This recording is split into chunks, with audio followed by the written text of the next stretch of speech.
Өлкөдө кайрадан энергетикалык кризистин маселеси көтөрүлүүдө. Анткени энергетика министрлиги электр энергиясына болгон чектөөлөрдү киргизди. Акылдуу эсептегичтер аркылуу кубаттуулук чектелип, мекемелерге да үнөмдөө чаралары коюлду. Мындай чечим коомчулукта чоң талкууну жаратып, бул абал мурдагы жана азыркы бийликтин курч талкуусуна да себеп болду. Мурдагы президент Алмазбек Атамбаев учурдагы абалды 2010 жылга салыштырып төмөндөгүдөй жазды.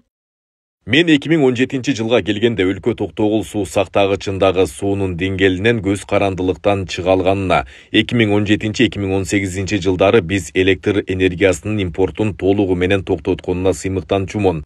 Муну мен Кыргызстан өзүнүн энергетикалык көз карандысыздыгын алган учур деп атачумун. Ошондуктан азыркы энергетикалык абалды көрүп, өлкөнү 2010 жылдын жазындагы абалга кантип кайра жеткирип коюуга болоорун түшүнүү кыйын. Учурда чет өлкөдө жүргөн мурдагы президент Алмазбек Атамбаев Фейсбуктагы расмий баракчасы аркылуу президент Садыр Жапаровдун кайрылуусуна расмий жообу дал ушундай башталган. Ал өзүнүн президенттик 2011-2017 жылдарында энергетикалык көйгөйлөр түп тамыры менен чечилген деп эсептейт. Атамбаевдин айтымында Датка Кемин линиясынын курулушу Кыргызстанды Казакстан менен Өзбекстандын транзитине болгон көз карандысыздыктан куткарган. Токтогул ГЭСин реабилитациялоо жана Бишкек ЖЭБин модернизациялоо менен 300 мегаватт кошумча кубаттуулук иштери башталган. Ошентип 2017 жылы энергетикалык көз карандысыздыкка жетиштик деген пикирин билдирген.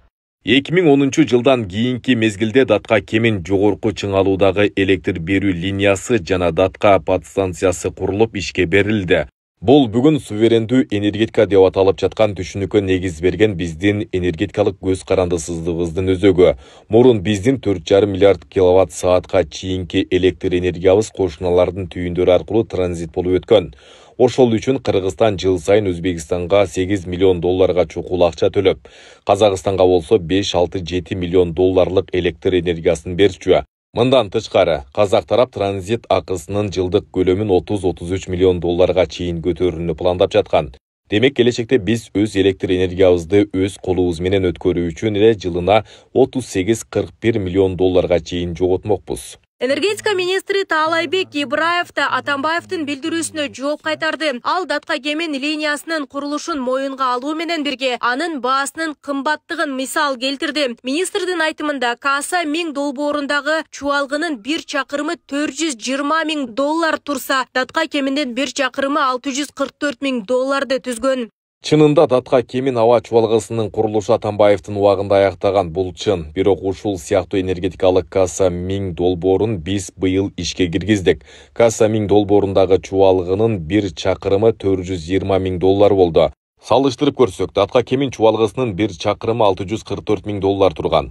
Айырма чоң, ар бир чакырымдан 224 000 долларды түзөт.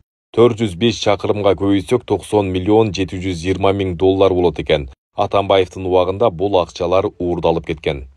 Министр Таалайбек Ибраевдин маегинде мындан тышкары Бишкек ЖЭБинин реконструкция иштеринде дагы кымбат жана сапатсыз аткарылганын белгилеген. Козголгон кылмыш ишинин алкагында кредитке алынган 386 миллион доллардын 111 миллион доллары коррупциялык жол менен уурдалган деп табылганын билдирген. Бул иштер боюнча тиешелүү жетекчилер, анын ичинде Алмазбек Атамбаев дагы жоопкерчиликке тартылганын кошумчалап, аны улай экс-президенттин убагында бир дагы жаңы ГЭС курулбаганын айткан. Ооба, Атамбаевдин убагында бир дагы жаңы ГЭС курулган эмес. Тескерисинче, тармак карызга батып, долбоорлор 2 эсеге кымбат жана коррупциялык схема менен ишке ашкан. Бул расмий далилденген факт. Атамбаевдин импорт токтоттук, ГЭСтерди реконструкцияладык деген билдирүүлөрү карандай калп. Мени менен мелдешем десе далилдеп берем. Жогоруда айтпадымбы, кыска мөөнөттүү 2 кыштык ийгиликтери жаратылыш шарттарына байланышкан. Канткен күндө да элге жарык керек. Мындай саясий талкууларды карап отура бербей, биз муну тарых деп кабыл алып, алдыга умтулушубуз керек деген эксперттер белгилейт. Ар бир президент өзүнүн мөөнөтүндө Кыргызстандын энергетикалык көз карандысыздыгын камсыз кылууга милдеттүү. Ар бири жок дегенде бир чоң ГЭС куруп, же ишке киргизип конкреттүү иш аракеттерди көрүшү зарыл. Элдин жана учурдун талабы жаңы курулуштар жана туруктуу жарык деп белгиленет. Бул 30 жылдын ичинде деле боло берген ушундай чектөөлөр, свет маселеси кыш келген сайын болот бизде. Буга чейин деле билесиңер, Бакиттин убагында деле тезек тергиле деген, Атамбаевдин убагында деле светтер өчкөн, азыр деле өчүп атат. Бул тарыхый факты да, муну эч ким жокко чыгара албайт. Муну бир гана жолу бар, катар жана каскат кес салмайынча бул маселе чечилбейт. Ошон үчүн акыйлашып отура бербей, акча таап, инвестор алып келип, жылга 5 жылда бирден кести салып отурушубуз керек. Башка жол жок, бир эле жол бар да. Ошону келген президенттин баары билиш керек.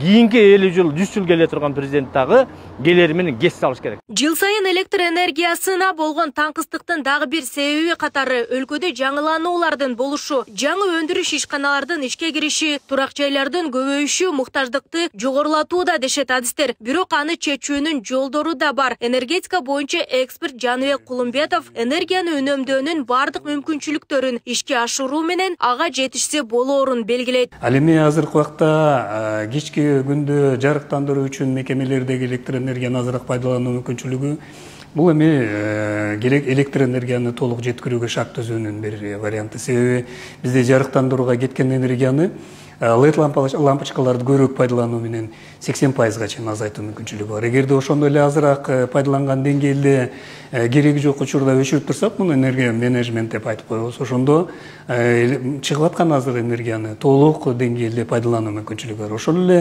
эртең мененки тартыштыкта же болбосо кечки жанагы энергиянын көп пайдаланган учурларында болсо, бизде энергияны ошол эле берилип аткан деңгээлде толук пайдалануу мүмкүнчүлүгүн деле пайдалансак болот. Бул үчүн ошол убакта керектүү гана приборлорду иштетип, кереги жокторун кайра өчүрүп коюп алып эле ошол режимден ошол убактан өтүүгө мүмкүнчүлүк бар. Эми бул бир жагы да. Айта кетсек, 2026 жылга чейин өлкөдө 25 чакан ГЭС курулаары маалымдалды. Учурда Камбаратта бир ГЭСтин курулушун баштоого даярдыктар жүрүп жатат. Ушул тапта энергетикалык тартыштык убактылуу көйгөй деп белгиленүүдө. Нурзада Сыдыкова, Кудайкал Сумуралиев, регион, Бишкек.